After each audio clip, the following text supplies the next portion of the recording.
Hello, visuals, and welcome back to... Why am I doing it with that voice? Hello, visuals, welcome back to Pokemon Thursday. The day of the week we talk about what's really down Mario's pipes. Do-do-do-do-do-do. Do-do-do-do-do-do. It's Pokemon Thursday, day of the week we talk about, obviously, Pokemon. And this week, because we are, the end of, well, it's not now, but the end of March, we will have Scarlet and Violet here. And I don't think there's going to be too many pulls to come from the Sword and Shield stuff, apart from maybe Crown Zenith related shit. And I thought, let's do our best pulls of the Sword and Shield area, you know, the most valuable pulls we got, or at least before watching this video I quickly checked the prices and whatnot, and this is what I've seen, this going that price and whatnot. I do actually as well have cards away to get graded. I never do graded card reveals or anything like that because I get them and they'll get stored away. See behind Thanos and all that kind of shit, I have a bookshelf just obliterated with binders of Pokemon cards, you know, highly valuable ones and shit, and it's a nightmare to get them out because I have to take all of that shit away. I don't know why I put it behind that stuff. It's because the more shit I buy, I pile shit on top of shit, and I'm like, ah, fuck, that's behind there, because I'm a moron. If you have the time, the energy, and the patience, you can go back and check out the Visual Guyz unboxings where we'll get these pulls from. So we've recorded pulling them. I can't be bothered to get the binders out because they're behind there, and I'm all cozy in my new hoodie, and I'm all warm. I've worn this all week for all this week's videos. Some might call me Trumpy. I just call me lazy and warm and soft. And it doesn't stink yet.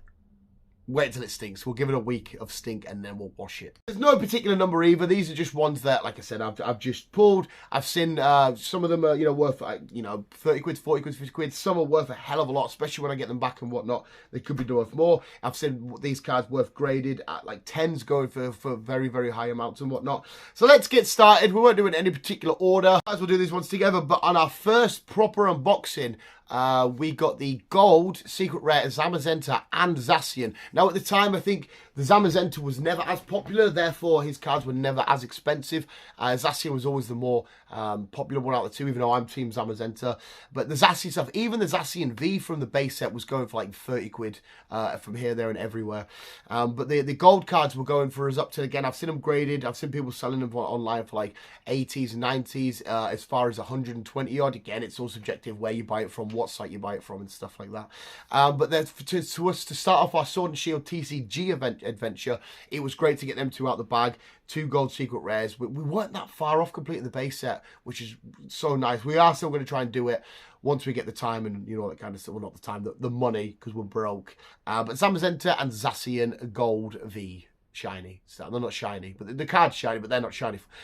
Gold dog boys. This one we were lucky enough to pull twice, and if you remember the older boxes, we used to keep the spare copy on the desk, but since then it's been moved and it's been put away. I'm a fucking idiot.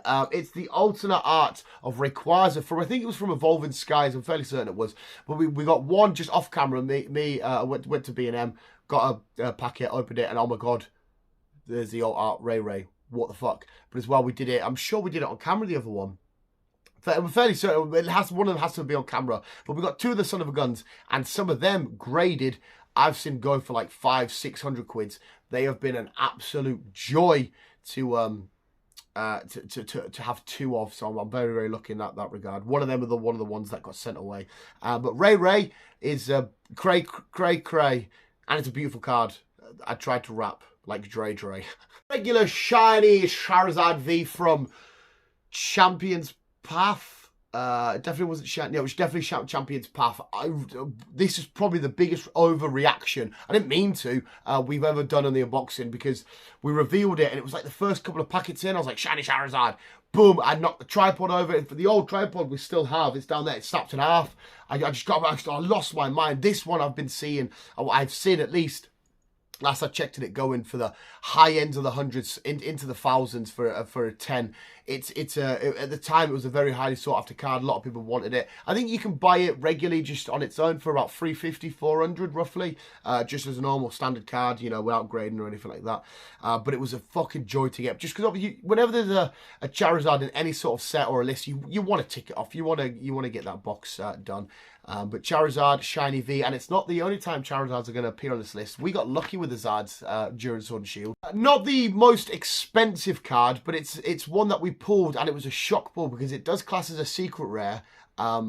but we got it after getting a secret rare from a booster box. It's the Altar of Espeon, again, from Evolving Skies. Or was it maybe the set after Evolving Skies?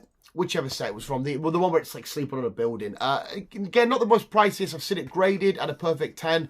I think some 9s for about 300 roughly. I've seen it go regularly for about 100 quid. I've also seen it some people selling it for as cheap as like 50 quid and whatnot on eBay, but I don't know if they were bids or whatnot. But we got the Alt Art Espeon. I would have preferred the Leafeon out of all the Alt Art evolutions we got, just because Leafeon's my boy, but it was still a beautiful card to get.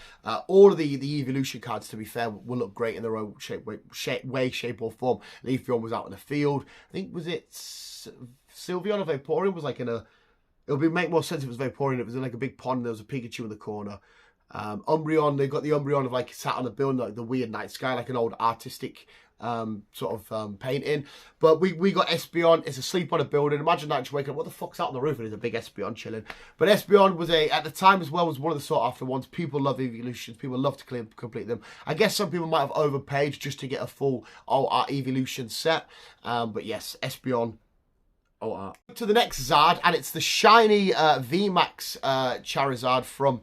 I think this one was from Shining Fates. Again, we got this quite early on, and another freak out on camera. Because I was like, oh my god, I think Champion's Path was first and then Shining Fates. I was like, we've done it again. We've got another fucking Charizard in a shiny form. This one was like the... Remember at the end of Shining Fates, they were like kind of rainbow rares, but they weren't, because it's like the colour of the shiny form and whatnot, but the background was like a rainbow rare. We got this Son of a Gun. Again, I'm not 100% sure on an ungraded price, but I've seen this graded for like 500 plus and whatnot. So absolutely stellar card, absolutely beautiful card, ticking off all the Zards. It's like the Zards from the Ultra Premium Collection. Any Charizard sort of artwork just looks great because he's such an OG, popular Pokemon. They obviously put a lot of time and effort when they do a Charizard card. Even Holos look great with that big lizardy, fiery, not a dragon, but it is a dragon kind of bad boy.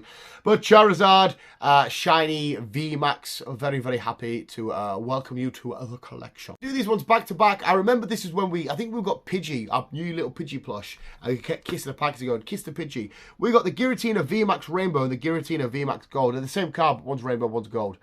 And we got them both. It wasn't the same unboxing. I think it was one unboxing and then another unboxing, because we had the lucky Pidgey. I haven't been using Pidgey in that unboxings. Maybe we shouldn't start using Pidgey again.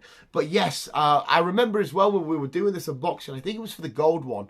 And it was towards the end, I was like, oh, come on, give us a Giratina. Anything to do with a Giratina. Well, boom. That's happened quite a lot. Do you remember in Shining Legends, and the old X and Y set where you got the Mewtwo in the test tube as a secret rare, and I was unboxing, I was like, please, give Mewtwo. This pack has definitely got Mewtwo because we want a Mewtwo. And then boom, we got that Mewtwo. It's happened a few times. I always do the shitty joke, grass energy, it means it's a guaranteed secret of some kind. Boom, we get a secret. And I'm like, what the fuck? Hence why if you come to watch your unboxings and I go, oh, grass energy, you know what that means? That's the little private joke, which I think only maybe I laugh at or find funny. But we got both Giratinas. This one was from the one where it's all purpley and stuff on the thingy. What the fuck was that set called? Can't even remember. I know I've got my mini binder down there. Exactly, from that set there. I know. Lost Origins. No, that was X and Y. Can't remember. But this card, the gold one, I've seen go for regular on its own about 50 odd quid. Graded, I've seen it at about 250. And the rainbow, I think I've seen for slightly more, even though I thought the gold would be a bit more. I think I've seen the rainbow go graded at about 300. Graded it a 9 / maybe a 10. I've seen it at. But again, I didn't do loads of research. I had a quick look at price guides and whatnot, as you do. I don't actually intend to sell. I get cards graded, they get put in a box, they get hidden away, and they get kept safe, and I don't even go back and revisit them, only some of them. And I maybe should do a video on that one day in the future, probably, potentially, maybe. I'll probably forget because I'm an idiot. But yeah, I just like to keep them for the set, and I have no interest in selling Pokemon cards, unless it's like the big bulk stuff or duplicates, because I always think if I sell Pokemon cards, all I'm going to want to do is buy them Pokemon cards, so it makes no sense. That was let's just call it our best pulls. Our best pulls from Sword and Shield era. We'll keep it at that. Now the visuals, hopefully you did enjoy that edition of Pokemon Thursday. Hopefully I'll put the artwork of the cards. I could get them up, but again, I'm being lazy, so I can't expect you to do it, because if you're like, I can't be asked to do that, I can't really say but if you really want to, you can go back and check out unboxings and just sit and spend all day watching this moron unbox Pokemon cards and stuff, and you can see cards. Shut up, Xbox. Visuals, thank you so much for watching. What was your best pulls from the Sword and Shield era? Yeah, it's not quite done. Crown Zenith's still rolling out. I think at the time of recording, it's just before the Pikachu box and the mini tins will be out. I'm pretty sure.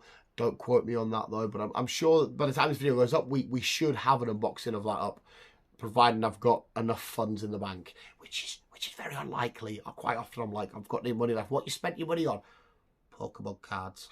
So thank you so much for watching. You guys are the rest. Always keep being you and keep on keeping on.